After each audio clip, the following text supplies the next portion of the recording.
There's a new WWE champion, and the Yes Movement is officially dead. No, baby, that's for somebody else. We're just gonna keep you right where you're at right now. It doesn't matter what you think. The Wrestling Realm presents Break It Down with Brian H. Hello, ladies and gentlemen. Welcome to this episode of Break It Down with Brian H. I'm your host, Brian H. Waters. Now, if you just watched SmackDown or you watched Raw this week, coming off the heels of Survivor Series, gotta admit, Raw kind of went back to being, as my man D from the Flex Zone would say, Monday Night Quill.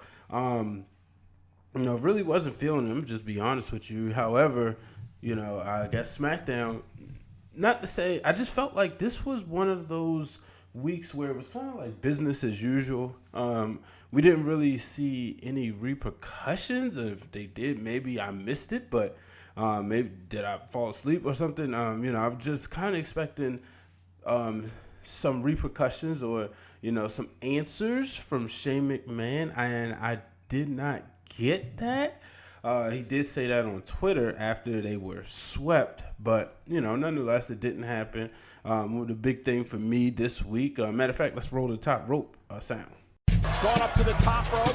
It's time for this week's Top Rope segment of the week. So, this week's top rope, Daniel Bryan coming out and explaining himself, coming out and letting everybody know why he did what he did. And guess what? If you paid attention, if you've been following the story, if you just been following the little things, the little details that was happening, you would have saw this coming. And he said it. You guys stop cheering. You look at the WWE 2K19 cover. Who's on the cover? AJ Styles, right? Then you look at all the merchandise, all the people. We see more AJ Styles things. Yes, everybody was happy when Daniel Bryan came, but then all of a sudden, everybody was still chanting for the Phenomenal One. And it made sense. What did I say last week? It's always best to be the number one heel than the number two babyface. And that's what Daniel Bryan did. He said nobody was there for him when he was sitting there in the hospital. Everybody had moved on. I mean, obviously, that's what you expect. But this is how you make a heel turn work after a devastating injury, and in this case, a career-ending injury that changed for the best in his case, where he was able to get his career back. And let's be real, if we would have saw him win the title at WrestleMania, it would have been a cool redemption story, but after a while, where do you go from there? And it was cool to see him with The Miz, but AJ Styles, like I said time and time again, AJ Styles was just too hot as a babyface to turn him heel. So, obviously, right move done. We get something fresh. We get a fresh storyline. I think one of the funniest things I saw on Twitter was somebody said he looked like he came out of Wyatt compound, and they loved it. The fact that Daniel Bryan was the heel, and, he came out there, he's just, he starts the yes chants, but then he stops, and then just looking at the way he was dressed, which obviously you knew he wasn't going to come out in a suit. He was going to come out in his, his type of threads. But nonetheless, and, like I said, I mean, for me, not, and, one of the things that was cool was he said Brock Lesnar pretty much beat it out of him, beat the nice guy out of him. Like anything that was left, Brock beat it out of him. So that explains the smile at the end. So Daniel Bryan, AJ Styles set for the rematch coming up at TLC. I think this match closes the show. It has to, right? WWE Championship on the line. Braun Strowman is probably out, which I'll get into later. But, I mean, what other match is going to be important? So, let's just start to put this in the realm. I don't really like to. Anyway, yeah, so Braun Strowman, moving, we can get right into that. There's rumors that, well, not rumors, there's, I guess, confirmed reports that he's going to have elbow surgery. Hence, we saw yesterday or Monday, depending on when you're listening, Monday, where he was beaten up by Bobby Lashley and Drew McIntyre and Baron Corbin. And, they injured that elbow taking the steel stairs. I like Corbin. He was going to use the chair. Said, nah, you know what? I'm going to change my mind. He used the steel stairs to break the elbow of Strowman. So Strowman will be out for a while, but, he's a musclehead, so we'll see him heal differently, obviously, than we see anyone else. So I wonder what's going to happen. Is this a way we're going to get the match canceled between him and Baron Corbin? Will they push that back to the Royal Rumble?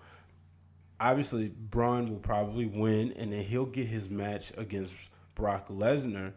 Are they doing something like, if you go back to 1999, the beginning of 99, right after Royal Rumble, when Stone Cold Steve Austin was the last man in the Rumble against Vince McMahon. Vince McMahon won the Rumble thanks to The Rock. And then after Vince won the Rumble, he said, you know what, I'm not going to, take the title shot. And then Austin said, I'm going to WrestleMania. That led to WWE said, no, Vince McMahon said, no, it's not that easy. You're not just going to WrestleMania. Even though the WWF rulebook with Shawn Michaels would always explain that the WWF rulebook said that if the winner didn't go to WrestleMania, the next person up. Anyway, they made a match. Austin versus McMahon, St. Valentine's Day Massacre. That's where Paul White debuted, but Austin will win that match and go into WrestleMania. So I wonder if that's the same story. Are they giving Braun Strowman all of these obstacles for him to eventually become champion? Only time will tell. So another one. So these top faces on SmackDown, or maybe they're saying maybe the next in line faces or the second. Maybe the person that people, I ain't gonna say settle for, because that would be disrespectful to Daniel Bryan. But where I'm going with this, I'm going with Charlotte Flair, who's also a solid face. Even though people was pushing more for Becky Lynch, and then Becky turned heel, there's no doubt about it. Charlotte was still, she may not have been the number one face as far as the women on SmackDown, but she was the company's top face, right? So she snapped on Ronda Rousey, and she came out there and explained herself. And she just kind of reminded everybody that she's, she's genetically superior, and she has that side to her, and, she's ready for a fight. And on SmackDown, we saw her take on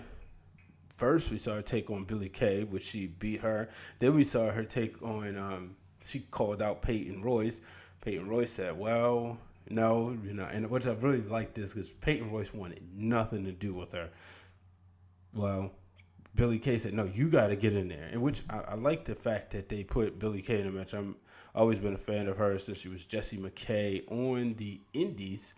But she went out there, after she lost, she pushed her partner, Peyton Royce. Peyton Royce would go out there and end up getting beat too, but then they tried to attack Charlotte. That led to both of them getting beat up and just getting rammed into the table, And I want to see, because it obviously looks like Charlotte is not finished with Ronda Rousey. So I wonder what's going to happen. Will she show up to TLC? The match is booked. Ronda Rousey versus Nia Jax for the women's championship. I could very well see, and this is how you make a statement, see Charlotte costing Ronda the match, because that match doesn't really need the title. If there was a women's match that don't need the title, it's this one. So you could put Charlotte, you could put Ronda in a match, but you get the title off of her by having Charlotte cost Ronda the Raw Women's Championship. So, and then let's talk about, Dean Ambrose and Seth Rollins. So, the real Dwayne Allen joined me on the Survivor Series post show, which you can find right on Wrestling Realm channels, wherever you download this show and listen to the show from. Make sure you check it out, because you got the Realm in full force, both of us doing what we do. But I gotta admit, man, I just wasn't really invested in it. And this feud is what I was at first, but I don't know. Maybe just Raw was just boring, you know. And maybe by that time, you know, I was really just like looking at it like, all right, hurry up and get this over with because I'm ready to watch the Monday Night Football game that was on. But I just wasn't really feeling it. You know, he attacked them and they beat up each other, but where are they going with this? So obviously we know we're getting an Intercontinental title match at TLC. It will probably be a TLC match. It makes sense to make this match between these two guys a TLC match. But I want to know what happened. So let me know. Were you more invested in this feud? You know. So I'm going to go ahead and take a break real quick. Go and send you to my man, the Shark. What is up, people? This is Shawn Williams, host of Variety Bites and The Shark Attack, and you are listening to Break It Down with my good friend, Mr. Wrestling Knowledge himself, Mr. Main Event, Bryan H. Waters, right here on Podbean. And I'm back. That is my boy, my main man, the Shark himself, Shawn Williams. Make sure you check out his show each and every week, as he said, right here on Podbean. And he also has a YouTube channel, so make sure you check it out there. And I'm almost certain his show is available on iTunes. If not, he will definitely correct me because that's what he does. And no, it's not in an offending way. We just, you know, keep each other on each other's toes because that's my boy. So, Naomi and Asuka defeat Sonya Deville and Mandy Rose. So I see where this is going. They're getting ready to give us a feud between Deville and Rose, and I don't think I'm going to like it. This has, you know, I don't want to say Cameron and Naomi written all over it because as much as everybody knows, I was a huge Cameron fan. Mandy Rose has a bigger upside to her career than Cameron did. So, but I just see this, like, I don't really see it going anywhere. Like, why? You know, yeah, Mandy Rose feels, okay, you know, she's getting in the way of Sonya Deville. And I feel like it's just, I don't know. Maybe it's just me. I just not really feeling it. Hopefully they won't have Asuka and Naomi break up anytime soon. But, you know, speaking of tag teams in the women's division, let's go to Monday Night Raw. Nia Jax and Tamina defeating Sasha and Bayley. Woo, I've said it over and over again. Who can stop these two? I just don't see it happening. You know, I really don't. I don't see anybody stopping these two. And when these two are on, they are on. And, you know, I've been talking about Charlotte costing Ronda Rousey the title. Tamina could be right there too. And, you know, bring that title back home. Bring it back to the family. Tamina could be the X factor that will lead Nia Jax back to the promised land. Did you catch the end of SmackDown? What a vicious match between Randy Orton and Rey Mysterio. Last time these two had a match, I saw a cool fun fact on Twitter. Last time these two had a match, April 7th, 2006. I will say that's unfact checked. But that was the tweet I saw. But April 7th, 2006. I'm like, wow. Cool. I remember the day before that very well. But, you know, they said Twitter was just a month old, which I'm pretty sure nobody who's listening to this show was on Twitter, because I'm pretty sure there's a social media app out there right now that nobody's using that will be super popular in 3 years. Just that's how it works. Tyler Bate was, I think they said 9 or 11. And how about this? The iPhone hadn't been created yet. Last time these two had a match, one-on-one on SmackDown. So Randy Orton gets the win, but then he just beats Rey Mysterio up, and then he took off the mask. I want to know, are the WWE really going to do that? Are they going to let Rey Mysterio go maskless? Last time we saw that, we saw it in WCW. But that's also because they didn't really know how to merchandise. Not the way WWE does. And, you know, they didn't capitalize off of those mask sales. And maybe they did. You know, obviously, I had a lot of, you know, the numbers. But I just don't remember seeing those masks everywhere the way I did 10 years ago or say 5 years ago when Rey Mysterio, doing especially like at your WrestleMania 26, 27s, or 28s, So I just don't think. I don't know. I just don't think they're doing that. So I'm going to take a quick break, and then I'm going to go into a little bit of Ladies Night Out. Reality of wrestling, Ladies Night Out. What's up, good people? My name is Michelle Ramos, host of your favorite sports podcast, Roaming the Airwaves, Rolling with Ramos, and you're listening to Break It Down by Bryan H. Waters, brought to you by The Wrestling Wrealm. And I'm back. Before we get into Ladies Night Out, that was my good friend, the one and only Michelle Ramos.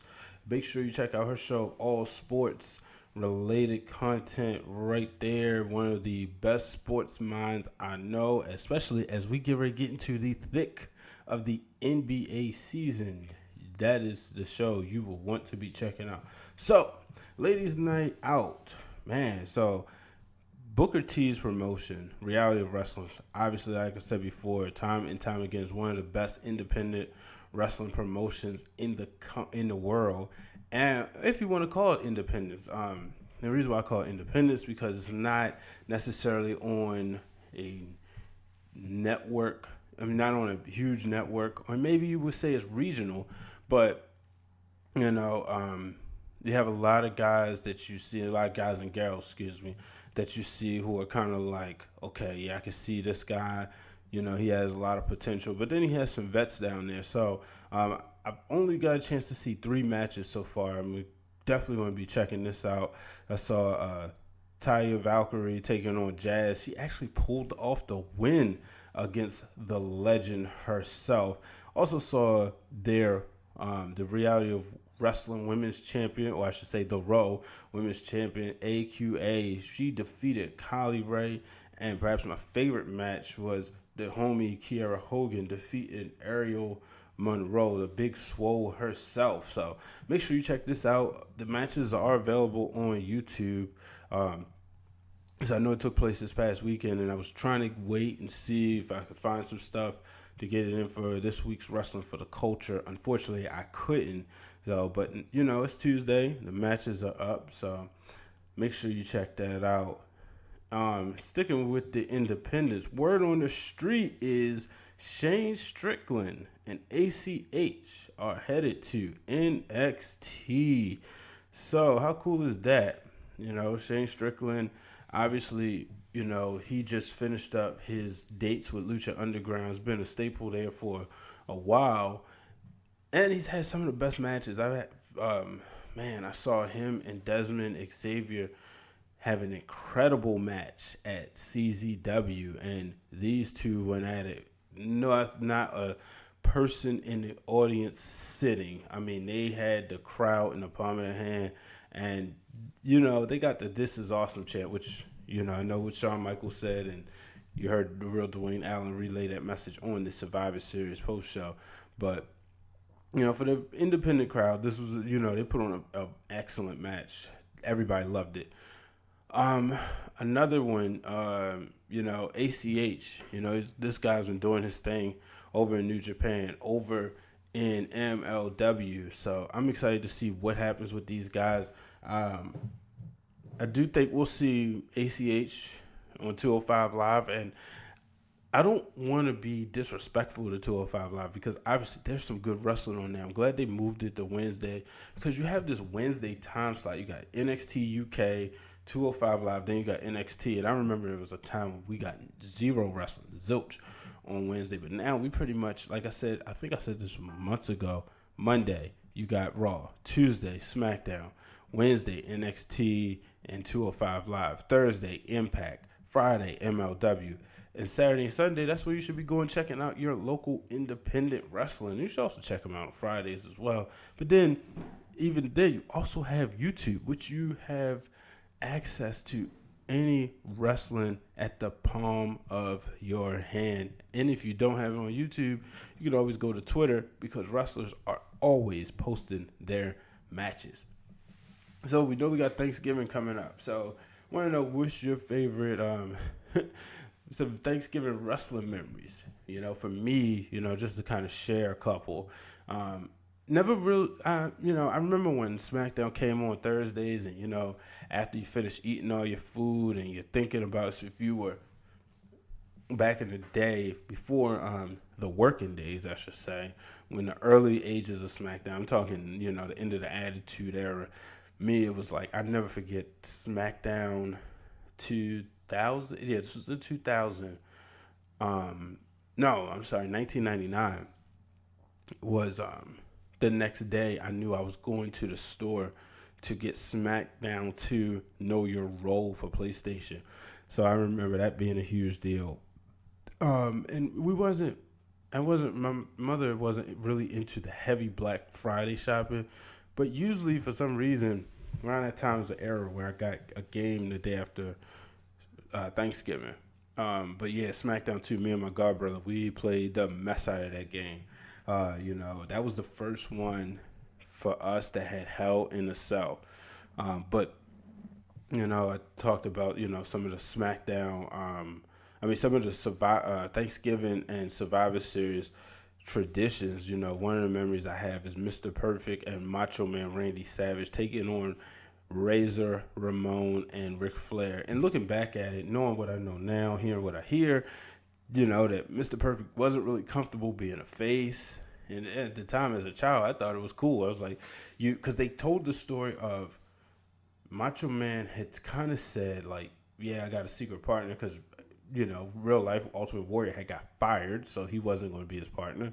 And mind you, folks, this is before, for my younger listeners out there, this is before there was a SmackDown. There was a pay-per-view every month. So you had SummerSlam, where this was 92, SummerSlam, where Macho Man had defended the WWF Championship against the Ultimate Warrior. They had a no contest, or it was a double disqualification, I think, because Ric Flair interfered.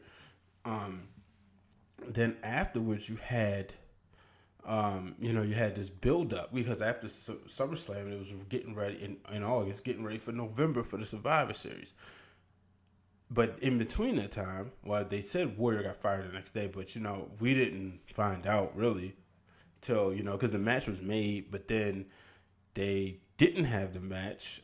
And, he had to find a partner. And he said it's going to be Mr. Perfect. And everybody's like, wait, what? And Mr. Perfect was actually Ric Flair's manager. And he was a newcomer, Razor Ramon. He's new to the WWF. That was his debut. But, when he got there, they kind of looked at him and said, nah, man. And, the story was like Bobby Heenan and Ric Flair was kind of talking down to Perfect. It was like, you ain't going nowhere. You stay in your place. And Mr. Perfect was like tired of being Ric Flair's lackey. He had kind of led him to 2 titles. But, it didn't happen. And in that process, Macho Man would drop the belt to Flair, who would then drop the belt to Bret Hart.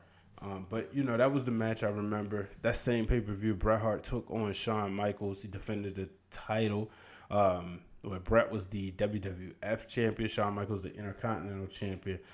And who would have think 5 years later they would have a title match? It was the Montreal Screwjob. And, I was thinking this, right? I was thinking when I was driving, I was thinking about, getting the show in my mind. I was like, I got to mention this. At that time, Survivor Series was on Thanksgiving Eve. Can you imagine the Hart family? And I'm not trying to be disrespectful. I'm just thinking like the Hart family, or in this case, the McMahon family, if Survivor Series 97 was on Thanksgiving Eve. Like, that would have been probably the most awkward, the most annoyed Thanksgiving. Everybody wouldn't, nobody would have had a good time. So, that's a Thanksgiving memory for me, Thanksgiving Eve Survivor Series. So now it is time to come from the Wrealm. And now for our From the Wrealm segment, where I answer your questions from the Facebook fan page, the Facebook group page, and the Twitter at Wrestling Wrealm. So, we're going to start off, and wow, question just came in, so that's cool. So I'm gonna get to the Sharks question first. Survivor Series seems like an outdated concept. Is it time to retire it? No. And I know. And these, full disclaimer, Shark sent these questions in for the Survivor Series post show, and I missed them. So I told him I would answer. I got to say, and I'm pretty sure he would want to hear the real Dwayne Allen's perspective on this as well. But I have to say no, because you have bragging rights and Survivor Series jumbled into one. So rather than having a bragging rights pay-per-view where you have 8-10 single matches, Raw versus SmackDown, you can just have the traditional Survivor Series match as well as having Raw versus SmackDown. And I like it. I know some people, as they get older, they do, or some people don't. I always love the traditional Survivor Series matches because I think the 6-man tag has kind of ruined it, because we get a 6-man tag almost every week, definitely every month. But the Survivor Series, it was just always cool, and I want to get back to naming the teams. I thought that was great, but with Raw vs. SmackDown, you really don't have to, but that was always cool. I mean, just to think of some of the names, the Foreign Fanatics, the Mega Bucks, the Mega Maniacs, so the Ultimate Maniacs, or the Ultimate Maniacs or something like that. Warrior, Hogan had a team or something. Shawn Michaels and his Knights, obviously the Hart family, the Hart Foundation. So I would love to see us name teams again. When they make the captain, I think they should give a name. So, and then it says, what was the point in having a show that Fox paid large amount of money get slaughtered? I don't think they were slaughtered. I would have said slaughtered, honestly, if it would have been all sweeps, like literally Raw winning 4 or 5 nothing or everything. But I don't think it was necessarily a slaughter. I think, Raw went over in a dysfunctional way. But I do think SmackDown put up a fight. And as we said on the show, Raw needed the rub. Unfortunately, they didn't do nothing with it because it went back to Monday Night Quill this past Monday. But Raw needed that rub, so I wouldn't call it a slaughter. So, next question from my boy Terrence at Talking About Wrestler. As TW Talking About, you can follow him on Twitter. How would you proceed with Charlotte Ronda story, and what would you do with Becky going forward? Oh man, this is tough because how injured is Becky? That's the thing. I don't know. But I think I would have Charlotte show up to TLC. Well, she's going to be there because it's a joint pay-per-view. I would have her take the title, cost Ronda the title, and then have them two in the Royal Rumble and them to cancel each other out. But see, the thing is, I know everybody wants Becky versus Ronda, and we got to get that match. So then maybe you do Becky versus, we do the rematch. Yeah, because, WrestleMania, you're right, I'm thinking a lot.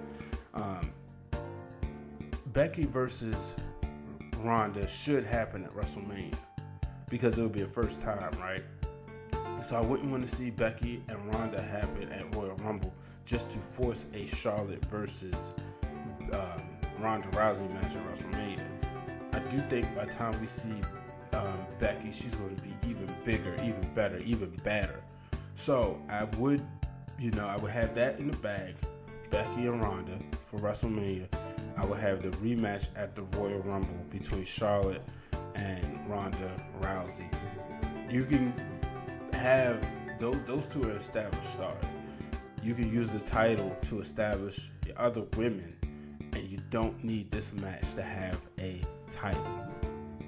And the last question just made it in right before the deadline, and that's from my brother Roger Herron from the Flex Zone, one of the producers of that great show, which you hear about all the time. So his question is, who does Brock Lesnar face at the Royal Rumble? So if I'm booking, which I'm not, but if I'm booking, I'm putting him in a match with Drew McIntyre, and McIntyre's going to take the title from him.